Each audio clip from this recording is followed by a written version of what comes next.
Yippee-ki-yay, motherfucker.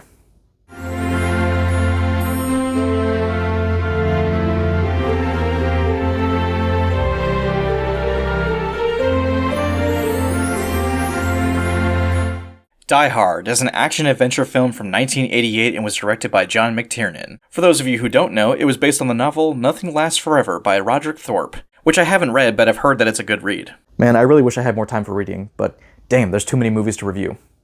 The film takes place on Christmas Eve in Los Angeles, California. Now, before any of you guys try to argue that Die Hard is not a Christmas movie, in my eyes, it is. If Gremlins and It's a Wonderful Life are considered Christmas movies, then so is Die Hard.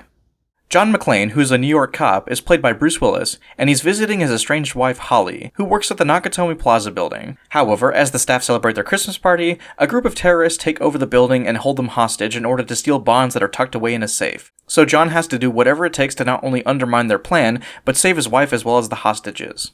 And from there on, Die Hard turns into an absolute, action-packed, 2-hour thrill ride. Die Hard is easily one of my favorite action films to date. It's got everything that makes the genre great. A lovable yet vulnerable protagonist, a fantastic villain, and a setting that puts you on edge. So let's go ahead and discuss the star of the show, John McClane. What I love about this movie is that it takes the time to introduce our hero. The movie opens with him landing in California, and right from the get-go, we see how he has a fear of flying. A small point, but it's one that makes him instantly relatable. I relate to this one scene so much because I am deathly terrified of heights, and if someone were to ask me like, hey, could I have the window seat? I'd be like, take it, I don't want it. Seriously, I would rather put up with aisle carts hitting my shoulder constantly than dealing with the window seat. John isn't just here to celebrate Christmas, however. At some point, he and his wife Holly separated due to work-related reasons, but it's clear that they still love each other. Lastly, there's the fact that he's vulnerable physically. Throughout a majority of the film's runtime, he's barefoot and gets his ass handed to him constantly. There are times where you genuinely fear for his survival. In a lot of ways, John McClane kind of reminds me of Indiana Jones, this rugged, badass archaeologist, right? And that is true, but the thing that makes these two characters so likable is the fact that they are human and that they're actually vulnerable at the end of the day. Many action films nowadays make their stars practically invincible, and for me it removes a lot of the tension the film could have had. Even a character as badass as John Wick isn't always on top of things. Admittedly, his plot armor gets bigger with each entry, but along with having excellent action sequences and cinematography, the film still managed to be entertaining because the stakes are always rising for him. But going back to Die Hard, another way that they make John relatable is through his mannerisms and dialogue. 9 million terrorists in the world, and I gotta kill one with feet smaller than my sister.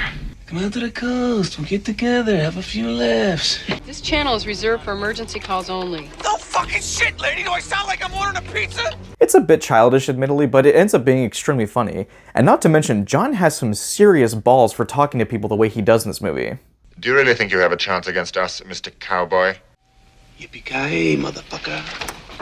Speaking of villains, we have to talk about the leader, Hans Gruber, played by the late great Alan Rickman. Hans Gruber may lack in terms of physical prowess, but he makes up for it when it comes to intimidation. He's shown to be heartless throughout the entire film, and will do whatever it takes to finish the mission. Even when he asks the owner of Nakatomi for the vault codes and is denied them, he kills him in retaliation. When John McClane talks shit to him, he orders his goons to fire rockets at the FBI down below. So yeah, we're shown that Hans can be a real son of a bitch, which in my opinion makes him such a great villain. See, for a film like Die Hard, you'd expect the action scenes to be the best part, but for me, I would actually argue the best parts are actually the dialogue.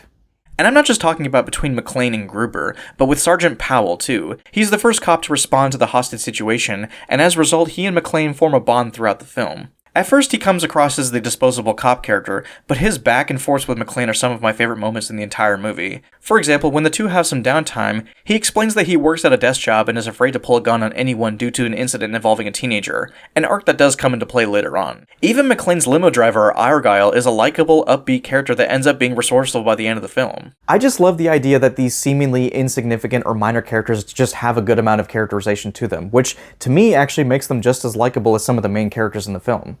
Unlike most action heroes where their hero and villain meet relatively early on, these two don't actually meet face to face until more than halfway into the movie. Instead, they communicate through walkie-talkies. And this works so well because not only is it tension-filled, but it shows how resourceful John is because he's able to listen in on the crew and find out what their plans are. All of this leads to a very satisfying conclusion where John is outnumbered and Holly is taken hostage. So he duct tapes a gun to his back, and as they're distracted, he shoots them in quick succession.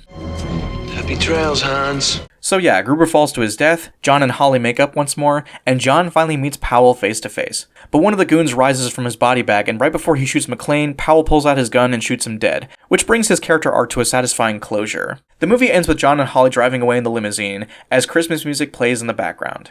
As far as when it comes to negatives of Die Hard, I mean, if I'm being honest, there's hardly anything wrong with the movie as far as I'm concerned.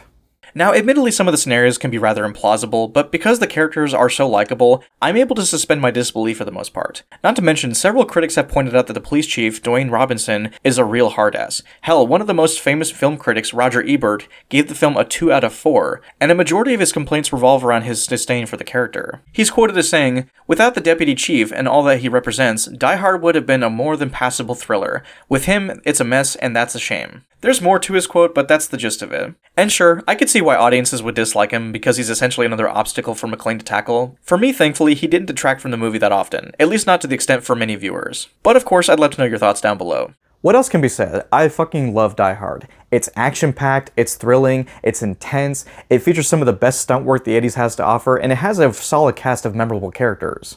It's a film that I always find myself coming back to and appreciate it more upon rewatch. If for whatever reason you haven't seen it, please check it out, especially if you're an action movie fan.